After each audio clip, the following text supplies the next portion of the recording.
Ceci est un livre audio autogénéré par Google. Champs visuels. Collection dirigée par Pierre-Jean Bengozi, Raphaël Moine, Bruno Péquignot et Guillaume Soulez. Une collection d'ouvrages qui traitent de façon interdisciplinaire des images, peinture, photographie, BD, télévision, cinéma, acteurs, auteurs, marché, metteurs en scène, thèmes, techniques, public, etc. Cette collection est ouverte à toutes les démarches théoriques et méthodologiques appliquées aux questions spécifiques des usages esthétiques et sociaux des techniques de l'image fixe ou animée, sans craindre la confrontation des idées, mais aussi sans dogmatisme. Dernière parution. Alain Deligne, chargé, l'idée de poids dans la caricature 2015. Laurent Julier dire, les films à voir cette semaine, stratégie de la critique de cinéma 2015. Lin Chi-Wei, les images qui se suivent 2015. Christophe Triolet, le contrôle cinématographique en France. Quand le sexe, la violence et la religion font débat 2015. Philippe de Vita, Jean Renoir épistolier, fragments autobiographiques d'un honnête homme 2015. Carl Derisson, Blanche-Neige et les Sept Nains, la création du chef-d'œuvre de Walt Disney 2014. Florent Barrere, une espèce animale à l'épreuve de l'image. Essai sur le calmar géant. Seconde édition revue et augmentée, 2014. Pierre Cast écrit 1945 à 1983. Suivi de Amende honorable par Noël Birch, 2014. Anne Gillin, François Truffaut. Le secret perdu, 2014. Delvaille, Robert Bresson, Procès de Jeanne d'Arc. De la plume médiévale au cinématographe, 2014. Jusy Pisano dire, l'archive forme création mémoire histoire 2014. Isabelle Prattsteffen, le cinéma d'Isabelle Coisset, figure du Vidette du silence 2013. Aurélie Blot et Alexis Pichard, Coord, les séries américaines. La société réinventée 2013. Jim Lapin, la régulation de la télévision hertzienne dans les départements d'outre-mer 2013. Éric Costeix, Alain Resnais. La mémoire de l'éternité, 2013. Florent Barrère, une espèce animale à l'épreuve des médias. Essai sur le sélacanthe, 2013. Dédicace. À Roland Viard pour son aide précieuse en matière de mise en page. À Marc Kraft pour sa relecture scrupuleuse et exigeante. Introduction. Dans mon ouvrage précédent, Le cinéma est-il iconoclaste ? Je m'interrogeais sur la possibilité d'un iconoclasme cinématographique. Mon propos consistait à revisiter les rapports entre cinéma et faits religieux, pour mettre en évidence, en dépit du caractère profane du 7e art, les accointances entre ces deux domaines. Je constatais que le cinéma, héritier du progrès des sciences et des techniques, se trouvait aussi celui d'une pensée de l'image qui s'ancrait non seulement dans la philosophie antique, mais également dans la théologie chrétienne de l'image. Cette réflexion, explorée par un nombre limité de chercheurs, me semblait offrir de nouvelles pistes à l'étude du cinéma. Le 7e art présente des tendances iconoclastes et imagine des procédures propices à leur matérialisation. Chez certains réalisateurs, l'iconoclasme émane d'un profond sentiment religieux alors que chez d'autres, il découle d'un rejet virulent, d'un désir de rupture, d'une vision critique. Le premier adopte plutôt la forme de l'aniconisme, le second, en revanche, décline toutes les possibilités du bris de l'image. Mais comme toutes ces interrogations ne pouvaient se résoudre en un seul ouvrage, car elles donnaient lieu à de multiples ramifications, l'écriture d'un second livre s'est imposée à moi comme une nécessité. Le rapport du cinéma à l'éviction de l'image s'avère complexe. Il naît de questionnements religieux, mais aussi philosophiques. Ainsi, la Grèce antique a exprimé une conception de l'image dont l'influence, jointe à celle de l'interdit vétérotestamentaire, a perduré dans le christianisme. Les pères de l'Église étaient nourris de culture antique. À d'autres moments, la pensée occidentale a réfléchi sur la nature et la fonction de l'art, creusant ses liens avec le religieux. Il s'agit moins d'iconoclasme philosophique au sens strict que d'une pensée philosophique qui a par la suite permis aux iconoclastes, mais parfois aussi aux iconophiles, de construire des arguments susceptibles d'étayer leur thèse. Ainsi, la philosophie grecque a inventé une forme de contemplation qui faisait abstraction des images. La contemplation, ou théoria, a constitué un point fondamental de la civilisation grecque, l'action du dieu contemplant le cosmos pouvant se comparer à celle de l'artiste contemplant le dieu. Toute une réflexion qui est partie de quelques sectes, et qui s'est poursuivie jusqu'à Plotin, postulait que le mal était généré par l'individualité. La perfection n'étant concevable que dans l'unité, il fallait que les dieux, auxquels le poète Homère avait contribué à donner une forme, renoncent à leur individualité pour s'unir à l'un divin du cosmos. Parallèlement s'est élaborée la question des images. En mettant l'accent sur la gloire divine, les philosophes rendaient de plus en plus problématique la représentation de la divinité dans une image. Les présocratiques considéraient que le divin se situait à l'extérieur du monde. Anaximandre postulait à l'origine de ce dernier un principe, baptisé apeiron, caractérisé par son absence de limite et de figure et son caractère infini. Xénophane, s'élevant contre l'anthropomorphisme du panthéon homérique, lui opposait sa conception du divin. Dieu, le tout autre, ne ressemblait aux mortels ni par la pensée, ni par l'apparence. S'il possédait une forme, celle-ci s'avérait distincte de la forme humaine. Xénophane estimait que les défauts des hommes se révélaient incompatibles avec la grandeur et la dimension éthique du divin. C'est lui qui fit émerger la notion de convenance, reprise notamment par Platon et les pères de l'Église. Cette notion joua un rôle essentiel au moment de la querelle iconoclaste, en constituant un argument pour ceux qui refusaient la représentation de la divinité. Au VIe siècle, Phérécyde de Syros imagina des divinités allégoriques qui représentaient des forces cosmiques. Il transforma les dieux anthropomorphes en puissance divine, avant d'aboutir à la notion de nature divine. C'est à cette conception qu'il convient de rattacher la nouvelle nature de l'âme postulée par l'orphisme. Contrairement à la distinction établie par Homère entre la Pésuchée, l'âme comme souffle vital, qui déserte le corps après la mort, et le thumo, qui désigne l'âme en relation avec les organes corporels, l'orphisme établissait que l'âme, en tant que moi spirituel et moral, constitue une émanation du divin et peut se séparer du corps. Cette théorie préfigurait les textes de Platon sur la nature divine de l'âme, son devoir de se détacher des entraves matérielles pour accéder à la connaissance.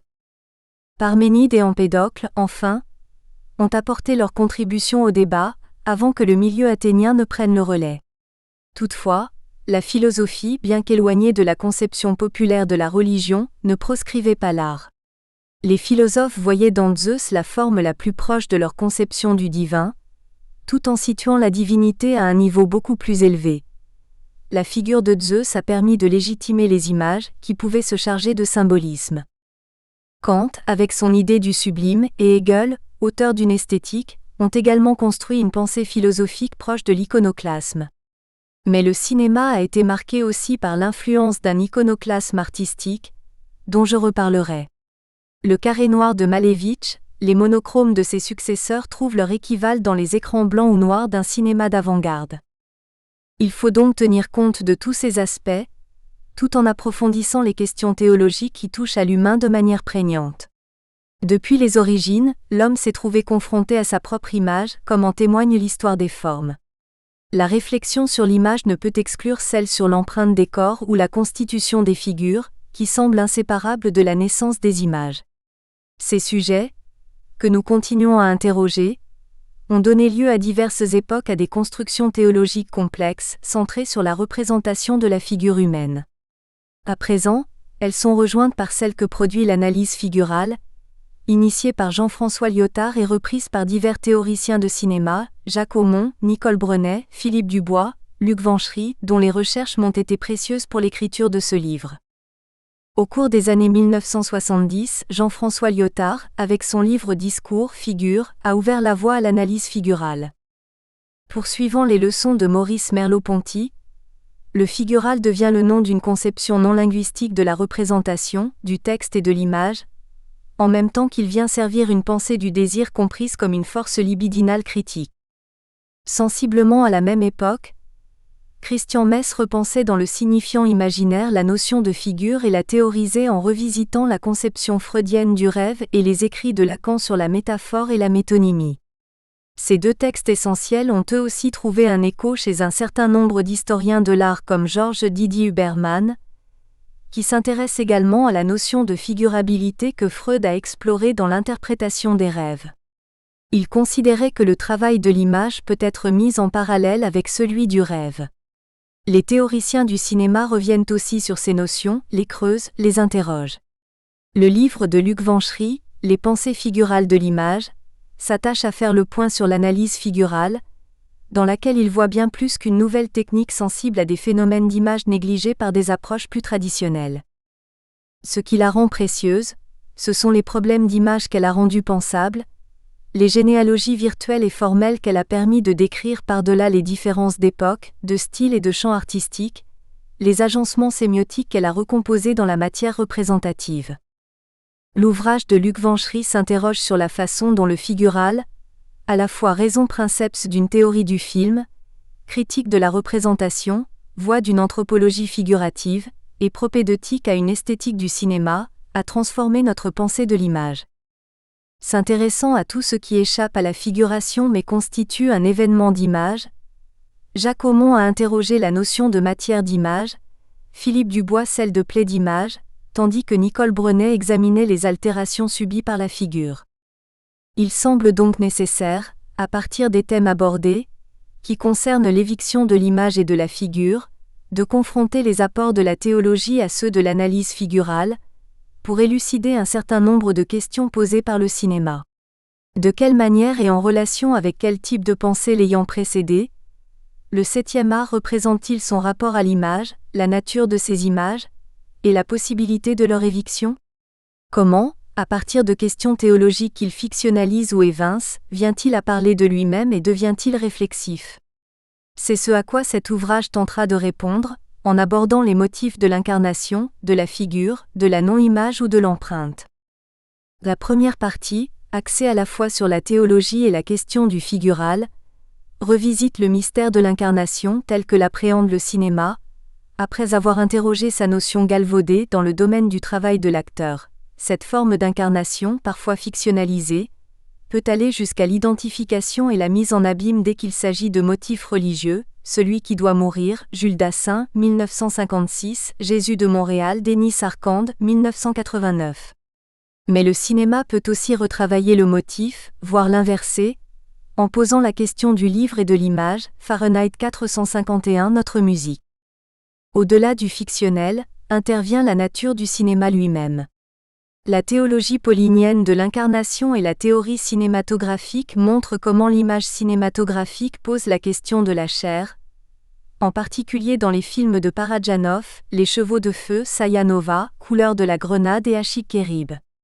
Dépourvu de signification religieuse, le sujet de la chair des images peut se retrouver chez des cinéastes comme Zhang Yimou, Hiro, Le secret des poignards volants, et aboutir parfois à la notion de plaie d'image, de déchirure du plan imaginé par la peinture médiévale, comme dans le film d'Olivier Vinuesa Chant d'honneur.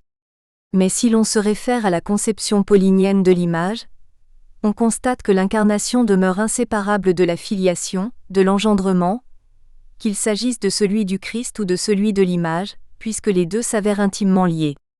Jean-Luc Godard, dans Je vous salue Marie, les frères Taviani, dans Good Morning Babylonia, David Cronenberg, dans Existence, Louise Buñuel, dans Viridiana, s'interrogent sur le lien entre engendrement, génétique et iconicité, et l'ontologie de l'image cinématographique.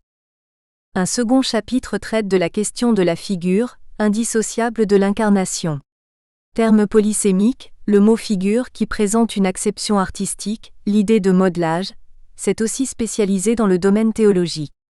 Le cinéma, en abordant la figure religieuse, s'adonne à diverses opérations, celles de déformer et de défigurer, dont on pourrait penser qu'elles renvoient à la théologie de la défiguration.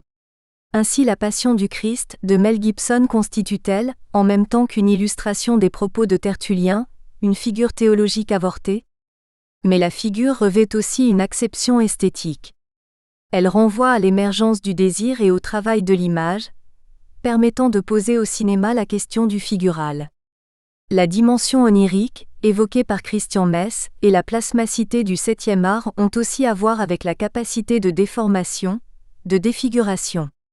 Elle s'exprime dans la lutte contre le cadre, à travers la recherche des limites, qui peut s'entendre tant au plan de la théologie qu'à celui de l'esthétique. entre champ et hors champ se mettent en place diverses stratégies de décentrement, de sortie du cadre, en particulier dans des films de Jean-Luc Godard comme Nouvelle Vague. Ce traitement de la figure s'exprime aussi dans le désir d'objectifier, disloquer la figure humaine chez Fernand Léger, Ballet mécanique, Gabriel Le Beaumain, Les fragments d'Antonin, Takeshi Kitano, Dolls. La réification de l'humain se fait d'autant plus aisément que se pose la question de la réalité de la figure au cinéma. La projection de la figure humaine, vouée à la dissolution une fois le projecteur éteint, se trouve emblématisée avec le personnage du vampire que vient dissoudre la lumière du jour. Ainsi, la figure humaine s'avère menacée et fragile. L'image de cinéma, en dépit de son apparence charnelle, se révèle désincarnée. C'est pourquoi ces interrogations théologiques et esthétiques nous permettent de reposer la question de l'iconoclasme en l'abordant sous un autre angle, celui de la laïcisation, et de montrer que ce qui vient au centre, ce n'est plus Dieu, ni le fait religieux, mais le cinéma lui-même, dont l'image s'avère précaire et la condition sujette à des mutations. C'est là tout le sujet de la deuxième partie. Un autre iconoclasme existe. Jean-Luc Godard, qui déplace le sacré au domaine du cinéma, en est la preuve.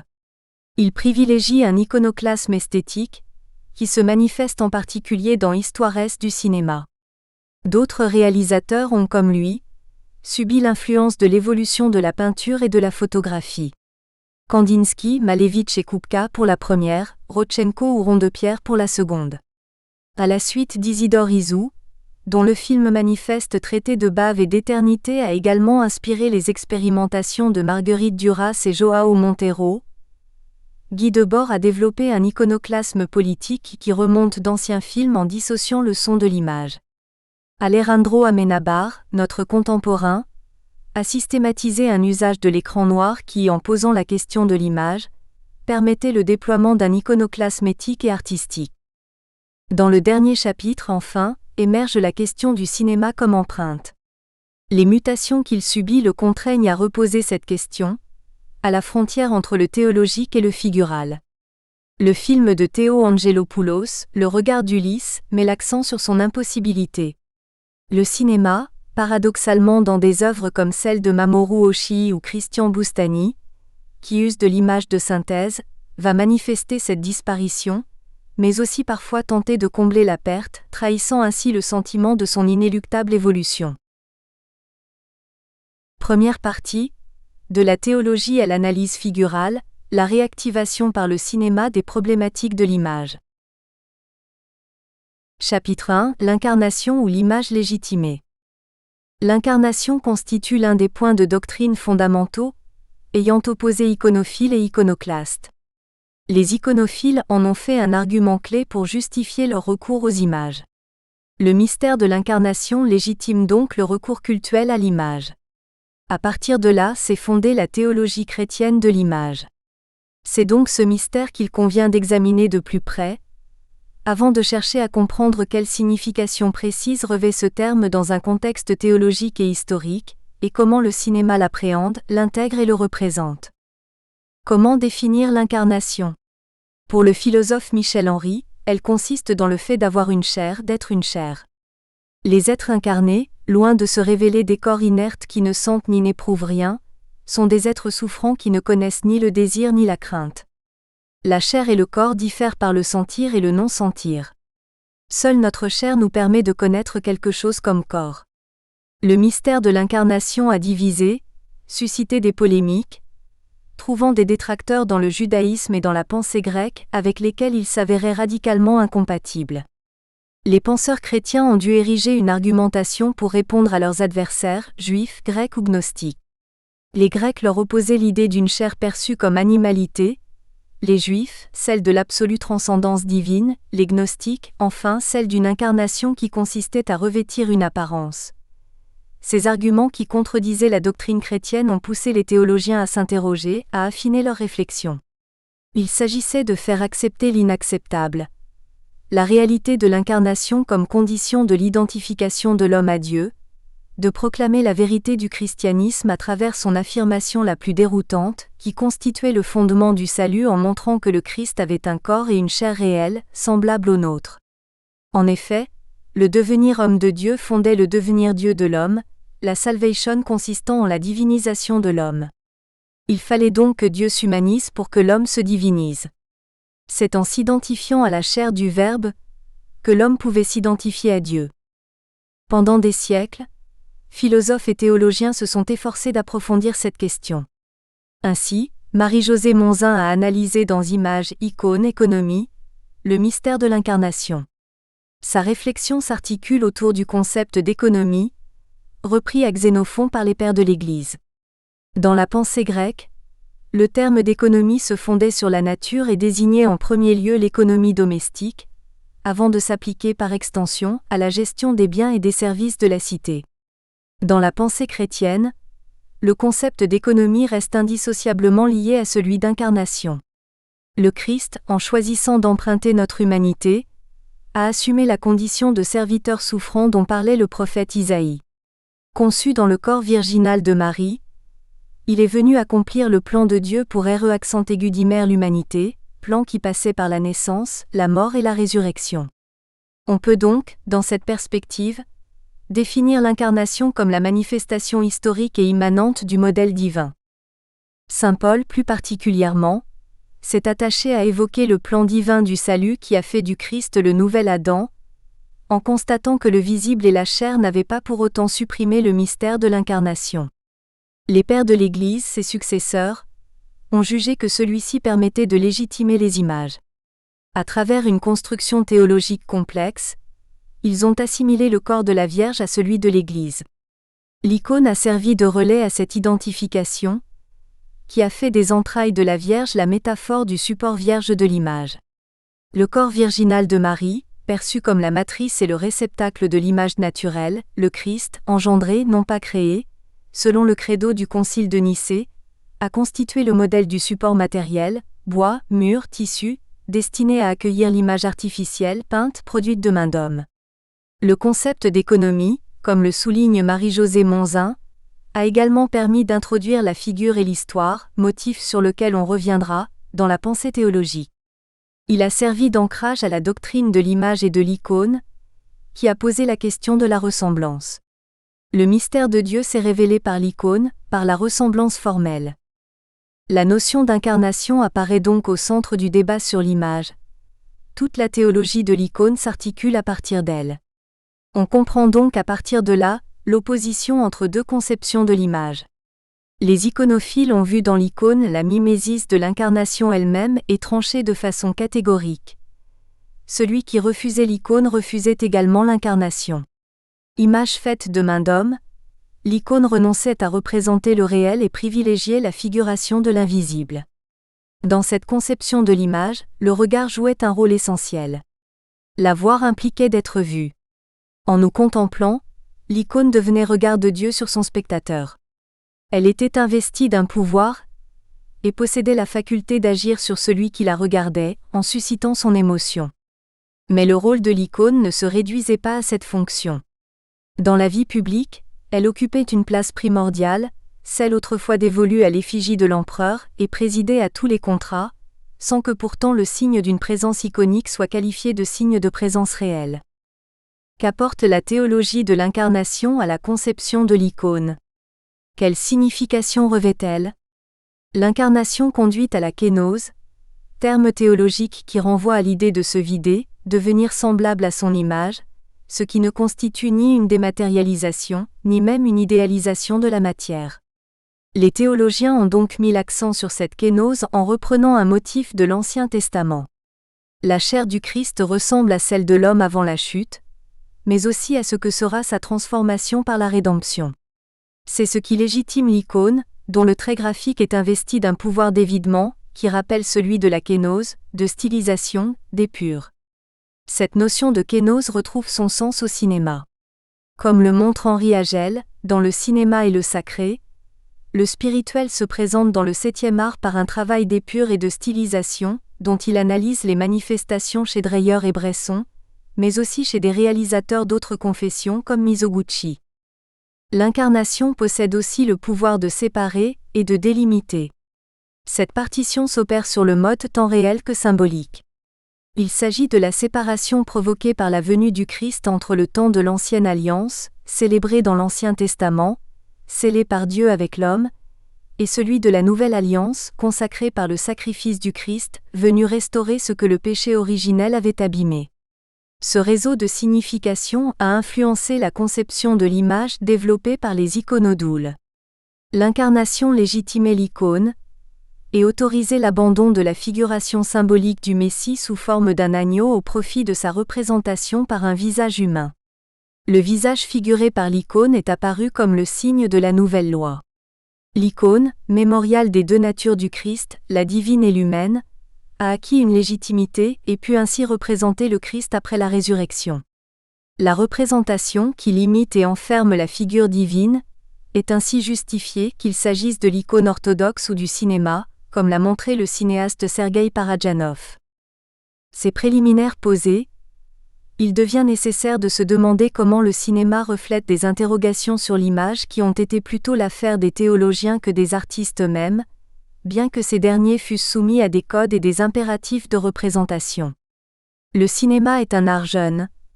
Il n'a pas, comme on l'a déjà souligné, les origines sacrées d'autres formes artistiques.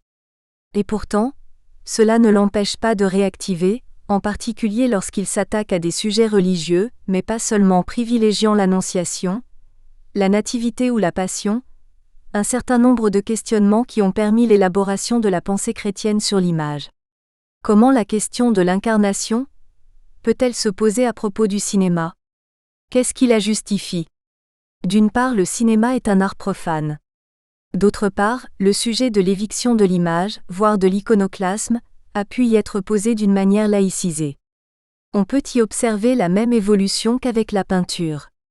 D'abord liée à la spiritualité, l'iconoclasme pictural s'affranchit de celle-ci pour se doter de motivations et de significations esthétiques. Par conséquent, le motif de l'incarnation trouve-t-il sa place au cinéma? Et avec quelle acception? Il convient dans un premier temps de se pencher sur cette notion, ou plutôt du sens particulier qu'elle revêt pour le 7e art, et qui apparaît comme un écho lointain de sa signification théologique. L'incarnation dans un contexte de création artistique demeure liée au jeu, à l'imitation, à la feinte, bien plus qu'à la vérité de l'être, ce qui paraît aux antipodes de sa signification théologique, puisque cette forme d'incarnation s'enracine dans la notion d'imitation. Et pourtant, quand le cinéma la représente, il met parfois l'accent sur un basculement vers la notion de sincérité ou d'authenticité. La notion d'incarnation au cinéma, le sens premier du terme. Problématique de l'acteur. Le terme d'incarnation a perdu dans la vie ordinaire sa signification théologique, pour signifier simplement prendre chair. Au cinéma, un premier degré de signification se rattache à la problématique de l'acteur. Il semble que la première définition de l'incarnation, celle à laquelle l'on pense spontanément quand on aborde le domaine de l'art, constitue une version galvaudée, affadie, de l'incarnation au sens théologique du terme. Il s'agit d'abord de l'incarnation d'un personnage par un comédien. Elle suscite d'autres questionnements, d'ordre esthétique, comme celle qui peut opposer personne et personnage, une problématique réactivée par David Cronenberg dans Existence à propos de l'univers des jeux vidéo, mais qui n'exclut toutefois pas le religieux de son univers. De même que le théâtre, le cinéma est basé sur l'altérité et la simulation. Sur scène comme à l'écran, même si le cinéma suppose un certain degré de désincarnation par la suite, la projection ne proposant que le reflet de la personne réelle, l'acteur incarne le personnage ou, comme on le dit plus familièrement, se met dans la peau de ce dernier. Il lui prête sa voix, son visage, son corps, ses gestes. Il s'applique à devenir autre en usant d'une technique de jeu, pour reproduire l'apparence du rôle, aidé parfois par le masque ou le maquillage. Jean Marais consacrait de longues heures à la préparation qui lui était imposée, afin de revêtir la dépouille de la bête. Les acteurs de Mara Sad, de Peter Brook, après avoir essayé de mimer la folie en répétant un certain nombre de clichés, avaient été invités par le metteur en scène réalisateur à travailler leur rôle, aidés par l'observation des malades en hôpital psychiatrique ou des Africains en transe des films de Jean Rouch. Que l'appropriation du rôle s'effectue de l'extérieur ou se produise de manière plus intériorisée, c'est le plus souvent un acteur qui construit le personnage à partir de lui-même, et cela, bien que la particularité du cinéma réside dans la présentation d'un corps souvent illusoire et faux, morcelé par la caméra, voire même reconstitué, à partir des corps d'acteurs différents. Pratique expérimentale pour les théoriciens soviétiques du montage, devenue à présent la norme des apostrophes. Un cinéma avide de perfection physique. Ainsi la doublure des jambes de Julia Roberts dans Pretty Woman. D'ailleurs, comme le précise Jacqueline Nakache dans son livre sur l'acteur de cinéma, ce dernier utilise les corps, d'une façon qui n'a pas d'équivalent au théâtre, comme élément du décor et du monde. L'incarnation au cinéma ne peut se concevoir sans son inverse exact, qui est la désincarnation, avec entre ces deux pôles, divers degrés de présence. Conséquence de l'incarnation d'un personnage, l'acteur est parfois identifié à son rôle, de façon volontaire ou non. Jean-Pierre Léaud a eu beaucoup de mal à se détacher du personnage d'Antoine Doinel des films de Truffaut, Anthony Perkins de celui du Norman Bates de Psychose, Hitchcock 1960, et il a fallu beaucoup de talent à Anthony Hopkins dans Les Vestiges du jour, James Ivory 1993, pour montrer qu'il pouvait interpréter des rôles bien différents de celui d'Hannibal le cannibale. L'imaginaire du public confond parfois un acteur et son personnage. Scarlett O'Hara et Rhett Butler semblent avoir définitivement acquis les traits de Vivien Leigh et Clark Gable, tout comme Lara et Zhivago ont gardé ceux de Julie Christie et Omar Sharif.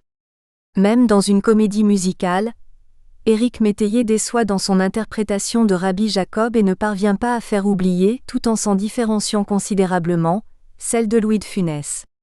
Selon Erwin Panofsky, un personnage filmique vit et meurt avec l'acteur.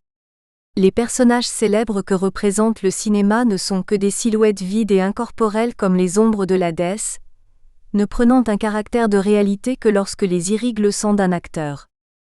Dans certains cas, que le personnage soit réel ou fictif, il peut passer par une série d'incarnations, plus ou moins plébiscitées par le public. Jeanne d'Arc, Maigret, James Bond, prennent des visages différents dont certains ont marqué les spectateurs plus que d'autres. Mais en ce qui concerne les stars, la question se complique dans la mesure où il devient très difficile de distinguer la personne réelle de la créature fabriquée par les studios, l'être vivant des rôles qu'elle interprète à l'écran. Elle ne quitte jamais ses personnages, dit la secrétaire de la star des années 30, interviewée dans Intervista, Fellini 1987. Comme l'a souligné Edgar Morin, la star pompe une partie de la substance héroïque de ceux qu'elle incarne. Bela Lugosi, affirme la légende, était tellement imprégné par son rôle de vampire qu'il dormait dans un cercueil posé dans son salon. Fictionnalisation de l'incarnation de l'acteur. Le cinéma a fait de cette difficulté à quitter un rôle, le sujet de quelques-uns de ses films. Ainsi, dans La Rose pourpre du Caire, Woody Allen 1985, Cecilia tombe amoureuse de Tom, le personnage d'explorateur dont elle savoure les aventures à l'écran, mais sommée de faire un choix, le quitte pour l'acteur qui l'incarne et qu'elle croit doté de la même perfection, avec une qualité supplémentaire, sa réalité. Mais le comédien se révèle veule, lâche, fourbe et intéressé. Il abandonne Cecilia et s'envole seul, malgré sa promesse de l'emmener avec lui pour Hollywood. La confrontation entre acteur et personnage montre bien l'écart entre les deux, confondu naïvement par la spectatrice. D'ailleurs, le cinéma s'amuse parfois à jouer sur la rencontre entre un personnage et son double réel, Marion Davies et Patricia Pépoire dans Show People de King Vidor, 1928, ou à faire jouer à des personnages leur propre rôle, Chaplin ou Gloria Swanson dans le même film, qui réunit les acteurs du muet dans un ultime manifeste, Cécile B. Demy dans Boulevard du Crépuscule, Billy Wilder, 1950, Fritz Lang dans Le Mépris, Jean-Luc Godard, 1963, Orson Welles dans La Ricotta, Pasolini, 1963, John Malkovich dans la peau de John Malkovich, Spike Jonze 1999, accentuant la confusion entre l'imaginaire et la vie. Certaines fictions de films, enfin, comme La fin du jour, Julien Duvivier, 1939, montrent un acteur incapable de renoncer au rôle de sa vie. Le protagoniste, incarné par Louis Jouvet, finit par se laisser totalement investir par le personnage de Dom Juan qu'il réinterprète dans la vie avec des conséquences tragiques. Tous ces films débouchent sur une problématique que reprennent souvent ceux qui traitent d'immersion dans le monde des jeux vidéo, Existence, de Cronenberg, 1999, ou Avalon, de Mamoru Oshii, 2001, la distinction entre personne et personnage, que soulèvent certains joueurs appelés à devenir autres dans le cadre du jeu dont il sera plus longuement question. Mise en abîme de l'incarnation du Christ, un motif repris par le cinéma. L'incarnation au sens religieux du terme constitue un thème qui a intéressé le cinéma. Un motif que le théâtre aborde et que le cinéma reprend, celui de l'imitation du Christ, apparaît un des fondements de la vie chrétienne. Le Christ constitue l'image parfaite de Dieu, celle à laquelle l'homme ressemblait, spirituellement parlant, avant le péché originel. Pour restaurer cette image perdue, bien que l'homme soit lavé de ses fautes par le baptême, grâce au sang versé par le Christ, il devra s'attacher à ressembler le plus possible à son divin modèle. L'idée de similitude, étroitement liée à celle de l'imago Dei, sur laquelle nous reviendrons, est très souvent soulignée dans des films qui traitent d'un comédien qui joue le rôle du Christ. Le cinéma met ce sujet en abîme. La confusion entre théâtre et vie, traitée dans La Fin du jour, ressurgit de manière prégnante quand des acteurs, professionnels ou amateurs, se trouvent confrontés à un rôle fort, en l'occurrence celui du Christ dans une reconstitution de la Passion, qui hésite entre spectacle et célébration liturgique.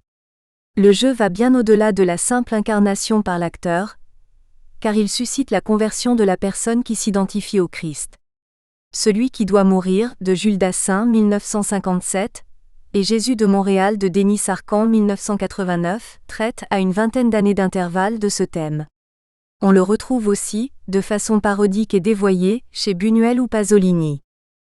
Le film de Jules Dassin, adapté du roman de Kazantzakis, un autre ouvrage du même auteur, La dernière tentation du Christ, a également été porté à l'écran par Martin Scorsese, constitue une transposition moderne de l'Évangile.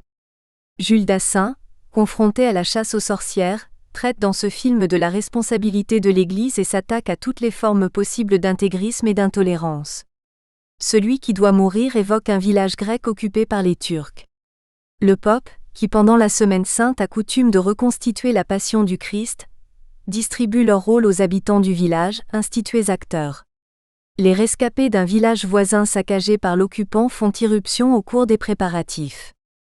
Cette intrusion déstabilise le village et sert de déclencheur à l'action.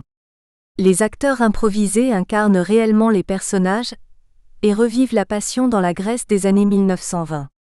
Chacun se glisse dans son rôle, se confond avec lui. Les Turcs deviennent des Romains, le pope, le grand prêtre. Celui qui jouait Judas trahi, celui qui jouait Jésus va jusqu'au bout du sacrifice, devenant celui qui doit mourir. La même problématique, un peu modernisée, se retrouve dans Jésus de Montréal de Denis Sarkhan, qui raconte la représentation par un groupe de comédiens, à la façon d'un mystère du Moyen-Âge, de la Passion du Christ. Le curé de l'oratoire Saint-Joseph engage Daniel, un jeune homme, pour monter une version moderne de la Passion avec des comédiens amateurs. Le film établit un parallèle entre la vie de Daniel et celle de Jésus, en évoquant les principaux épisodes de l'Évangile. Baptême, miracle, passion, résurrection. Il pose la question de la souffrance humaine et du manque d'amour. Il met en scène un Jésus à la limite de l'hérésie, qui met à mal les principes du dogme.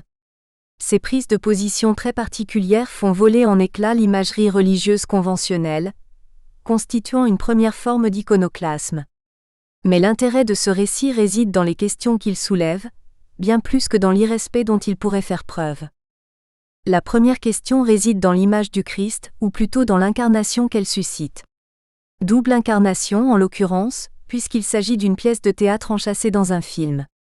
Ainsi, la plupart des films qui montrent un acteur jouant le Christ dans un spectacle insistent en général sur l'identification à celui-ci, ce qui n'est pas sans rappeler la pièce de Rotrou, Le véritable Saint Geneste, dont le protagoniste, un acteur païen, doit interpréter un martyr chrétien. Bouleversé par le rôle, il se convertit, devenant le personnage qu'il jouait. L'acteur tend peu à peu à devenir un personnage christique. L'homme, d'abord représenté dans son humanité, s'attache à ressembler à son modèle divin. Dans le film, l'effet est encore redoublé puisqu'un acteur réel incarne un personnage d'acteur qui lui-même incarne le Christ. En même temps, le film scénarise à diverses reprises la question de la présence et de l'absence au cinéma, mettant en évidence une problématique suscitée par la nature de l'image cinématographique. Un acteur qui joue le Christ au théâtre apporte sa présence physique et charnelle. Au cinéma, le spectateur contemple le reflet, l'effigie de l'acteur. La présence est différée. Le film accentue à plusieurs reprises la sensation d'absence en montrant des extraits de films dans le film, en cours de doublage. Ces séquences créent un dispositif particulier de présence-absence en manifestant divers degrés de présence à l'intérieur même de ces séquences. La première séquence de cette courte série évoque le montage son d'un film pornographique dont les images défilent sur un écran. 3 personnes doublent les personnages du film, 2 spectateurs les observent. L'accent est mis sur la confrontation de 2 mondes hétérogènes, l'espace diégétique du film enchâssé et celui du film cadre, même si, en définitive, les deux finissent par se confondre. Cette distinction est renforcée par le contraste entre les corps statiques des acteurs chargés du doublage et l'expressivité de leur visage et de leur voix. Un seul plan réunit les acteurs qui doublent et les images du film, mais les personnages restent flous, ce qui renforce leur caractère spectral. Les comédiens sur le plateau, en revanche, jouissent d'un double statut d'acteur et de spectateur comme chez Jean Rouch. La deuxième séquence de doublage voix, fondée sur le même principe, montre la sonorisation d'une émission scientifique, servant encore une fois de prétexte au recrutement de comédiens. Cette fois, il n'y a plus de personnages dans le film enchâssé, un documentaire qui présente des phénomènes cosmiques. Le visage de l'acteur chargé du doublage apparaît plus rarement que dans la scène précédente. On le voit surtout de dos. Les spectateurs placés devant l'écran donnent l'impression qu'ils font partie du film, impression qui se dissipe vite en raison d'une apparence de relief que ne possèdent pas les images filmiques. Pourtant, ils apparaissent aussi en ombre chinoise et absorbés par le film, nous renvoyant à la difficulté de s'incarner dans une image, a fortiori une image cinématographique. Tout n'est alors que reflet et reflet de reflet. Le final du film de Denis Arcand revisite l'idée de ressemblance et d'imitation au Christ d'une manière assez personnelle. Il permet de reposer la question de l'image. Le héros éponyme, comme l'atteste le titre, suit son modèle divin. Jésus de Montréal constitue une figure du Christ ancrée dans une ville, un peu comme on parle de Sainte Thérèse d'Avila ou de Sainte Thérèse de Lisieux. Daniel meurt à la fin et fait don de ses organes. Chacun d'eux est emballé soigneusement, de façon rituelle, et destiné à un patient dans l'attente d'une greffe. La mort du protagoniste permet la survie d'autres hommes. Il ne ressuscite pas, mais survit dans d'autres corps auxquels il insuffle une nouvelle chance de vivre. Il devient en cela semblable au Christ, qui donnait la vie spirituelle aux hommes en les sauvant de la mort et du péché. En même temps, le morcellement de son corps rappelle celui des corps de saints qui permet la confection de reliques. Celle-ci, tout comme les gris-gris animistes, possède pour ceux qui y croient un pouvoir de guérison et les fragments ont valeur de tout, comme dans l'image la figure de la synecdoque. La relique est métonymique. Chaque organe donné par le protagoniste équivaut au don de son corps. Ce fonctionnement renvoie aussi à celui de l'Eucharistie. L'hostie brisée, fractionnée, n'en est pas moins le corps entier du Christ. D'autre part, même s'il n'y a pas réellement ingestion, la présence de ce fragment de corps dans un autre corps permet de redonner la vie, physique cette fois, et non spirituelle comme c'était le cas pour l'Eucharistie. L'image du corps du héros rappelle le fonctionnement de 2 types d'images. L'Eucharistie, considérée par les iconoclastes comme seule image légitime de Dieu, et la relique. Nous sommes aussi renvoyés à la thématique de la maladie et de la guérison, qui s'exerce dans la Bible. La maladie y apparaît toujours comme la métaphore du péché, et la guérison celle du salut. Ainsi, Jésus de Montréal permet de cristalliser toute une réflexion sur l'image. Image artistique, théâtre, cinéma, question de l'acteur. Image naturelle, le Christ. Homme à l'image de Dieu. Incarnation et désincarnation. Fonctionnement de la relique et de l'hostie, question de l'image-corps, du corps de l'image. Si certaines fictions, comme on vient de le voir, mettent l'accent sur une incarnation actorielle, identification au rôle qui aboutit à la conversion, d'autres en revanche montrent comment le corps physique se fait non pas verbe mais texte. Le cinéma ne se contente plus alors de reprendre des thématiques héritées du théâtre, mais fictionnalise des modes particuliers d'incarnation.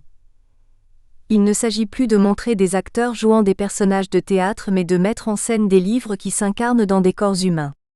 Le livre est vivant et renvoie à la relation entre l'auteur et le lecteur. Plus qu'un objet, il circule, parle, se meut. Godard, dans Notre musique, 2004, reprend de manière quelque peu différente un thème abordé par Truffaut dans Fahrenheit 451, 1966. On assiste alors à l'inversion d'un motif sur lequel se fonde non seulement la théologie chrétienne, mais sa conception de l'image. Une inversion du motif théologique, la chair se fait verbe. Dans la Rome antique, un homme riche nommé Itélio possédait une centaine d'esclaves capables, dit-on, de réciter chacun intégralement un livre d'Homère, Virgile ou Horace. Cette histoire constitue peut-être le motif qui a inspiré le passage célèbre du roman de Ray Bradbury, adapté en 1966 au cinéma par François Truffaut, et mis en image par Nicolas Roeg, directeur de la photographie. Le film raconte l'histoire d'une dictature qui interdit les livres et privilégie les écrans de télévision. Le générique lui-même, en ne sollicitant pas un acte de lecture de la part du spectateur, nous renvoie malicieusement à cet interdit. Les pompiers, dont la mission ne consiste plus à éteindre les incendies, sont chargés des autodafés. L'un d'eux, Montag, s'éveille au plaisir de lire grâce à une de ses voisines, Clarisse. En marge de la loi, après avoir brûlé sa maison et tué son chef, il rejoint le pays des hommes libres, dans lequel il devient l'incarnation des histoires extraordinaires d'Edgar Allan Poe. Le film de Truffaut montre plusieurs séquences de biblioclasme. Je n'en retiendrai que 2, car ce sont celles qui précipitent la conversion de Montag, même si l'accent était déjà porté sur son regard dans celle qui précédait. La première séquence se situe dans la maison d'une femme âgée, amie de Clarisse. Victime d'une dénonciation, elle assiste, impuissante, à la perquisition de sa maison. Les pompiers débusquent les cachettes des livres qu'ils s'apprêtent à brûler. La bande-son s'accélère, restituant le caractère dramatique de la scène et portant à son comble l'émotion du spectateur. Montag se montre étrangement passif, écoutant sans broncher les propos de son chef, ce qui ne l'empêche pas de subtiliser un des ouvrages. Dans ce contexte, le livre apparaît comme un objet sacré, interdit, qui a le pouvoir de susciter encore le désir. Les premiers livres sont jetés à bas des étagères quand les pompiers découvrent une sorte de chambre forte, la bibliothèque secrète de la vieille dame, dans laquelle sont rassemblés un certain nombre de classiques de la littérature. Dans cette pièce, le chef des pompiers, par un long monologue, se livre à une justification du biblioclasme que Montag écoute sans répondre. Eh bien, il n'y a rien. Les livres n'ont rien à dire. Il développe un certain nombre d'arguments, qui vilipendent le caractère pernicieux voire dangereux des ouvrages. Son discours constitue une pause dans l'action, un moratoire à la destruction des livres qui doit suivre. Il conclut: il faut donc brûler les livres. Tous les livres, en présentant à la caméra un exemplaire de Mein Kampf. On devine ici l'intention ironique. Cette ironie s'exerce également par le filmage attentif d'un ouvrage sur Dali, dont les pages, tournées par une main invisible, dévoilent les illustrations. Truffaut a choisi de le faire figurer dans cette scène en raison des prises de position de cet artiste, qui se disait attaché à toutes les formes de censure. Mais c'est l'attitude de la vieille dame qui provoque la conversion de Montag. Inflexible, elle refuse de quitter sa maison, préférant brûler avec ses livres car ils font partie d'elle-même. Vous voulez quoi? Le martyre? Mourir comme j'ai vécu. Vous avez lu ça quelque part. Or, ce stéréotype que le chef des pompiers dénonce se situerait plutôt du côté de l'image, dans cette fausse capture de Montag que diffuse la télévision dans l'avant-dernière séquence du film. Le rôle de Montag est joué par un figurant, cadré d'assez loin pour que personne n'évente la supercherie. L'arrestation est filmée comme une série policière, avec tous les clichés que ce genre comporte. Les livres, en revanche, s'avèrent être autre chose que des objets pour la vieille femme qui affirme déterminée: les livres sont vivants et ils me parlent. Le film présente divers plans de cet autodafé tandis que la musique s'intensifie, ajoutant au climat d'apocalypse. Cette séquence s'apparente à un sacrifice religieux. La vieille femme, après avoir nargué les pompiers et leur compte à rebours, craque une allumette et met le feu à ses livres imprégnés d'essence. Son expression extatique, tandis qu'elle s'apprête à s'immoler par le feu, rappelle certaines figurations saint-sulpiciennes. Sa silhouette se détache sur un fond de flammes. Tandis que ses collègues se retirent, Montag ne peut se résoudre à la quitter des yeux, comme un néophyte observe le martyre d'un condisciple.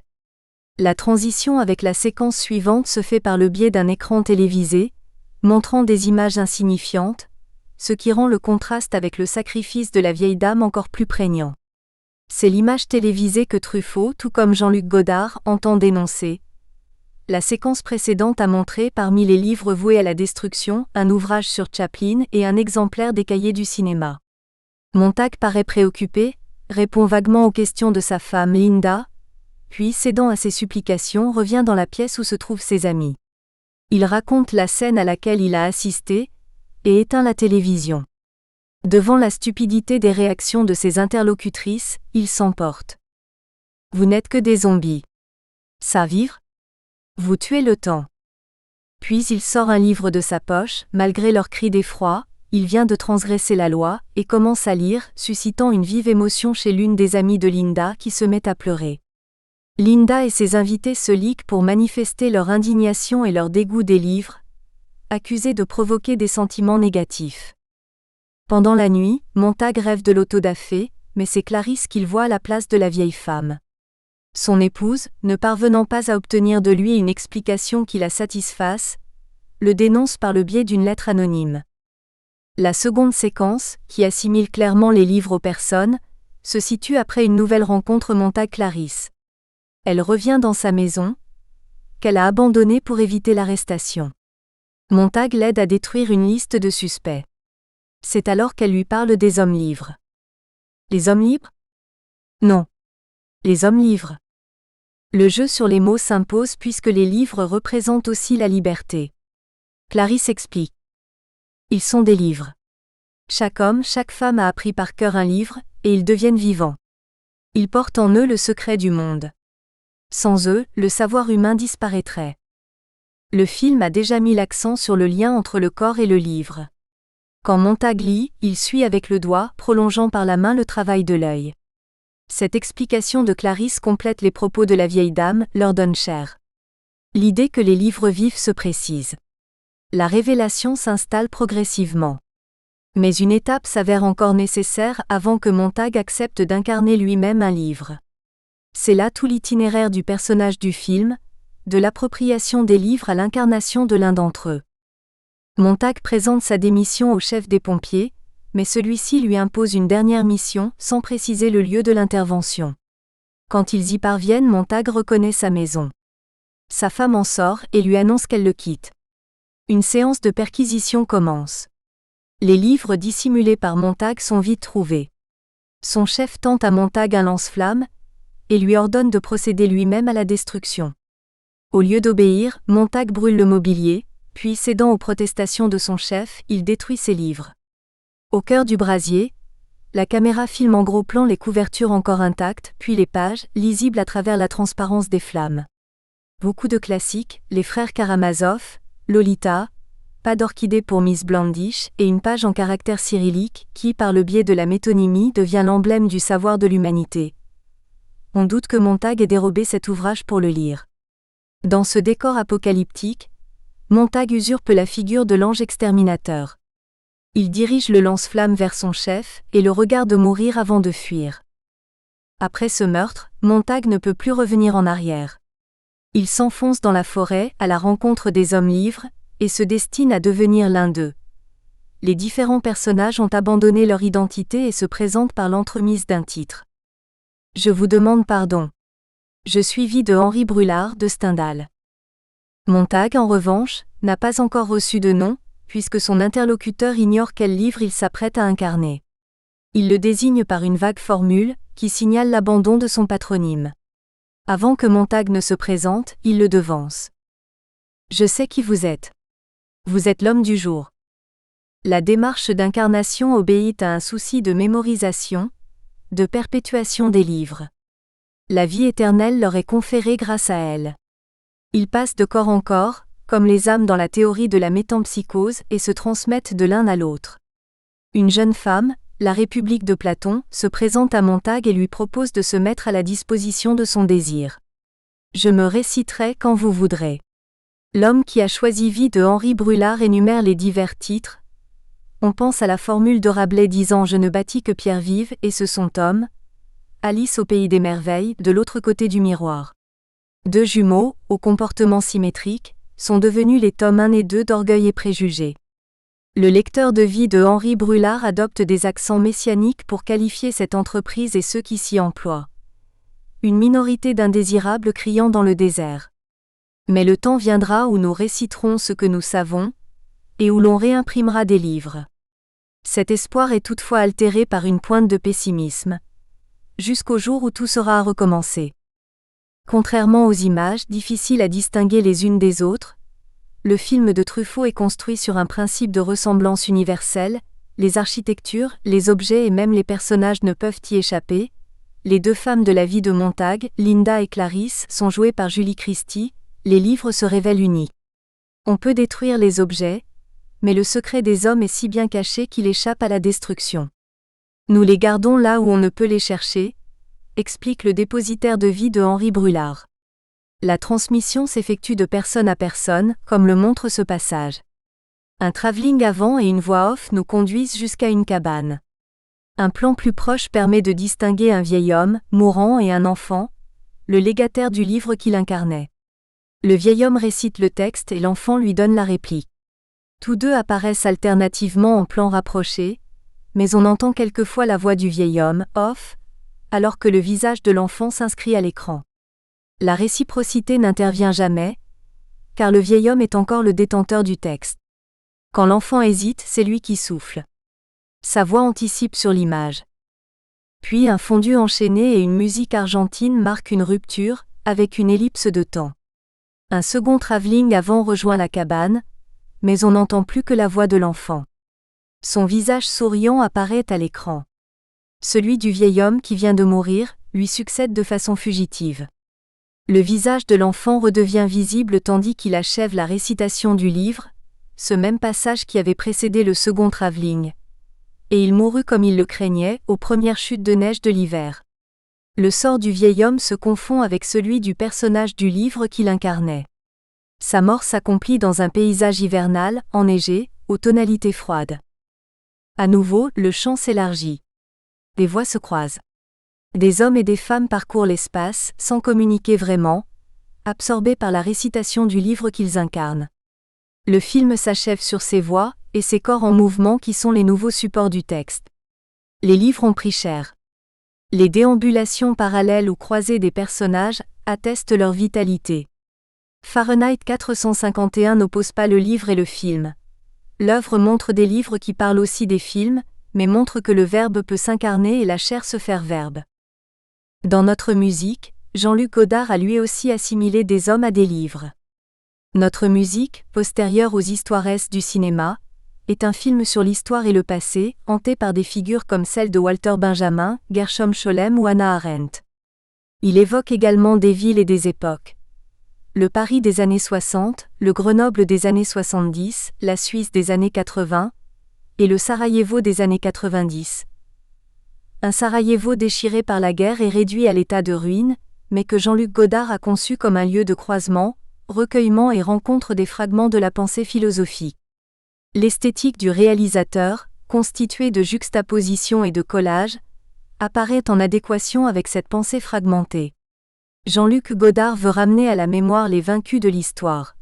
Son propos, délivré sous forme de puzzle, s'apparente à la reconstruction du pont de Mostar, dont les pierres apparaissent soigneusement numérotées.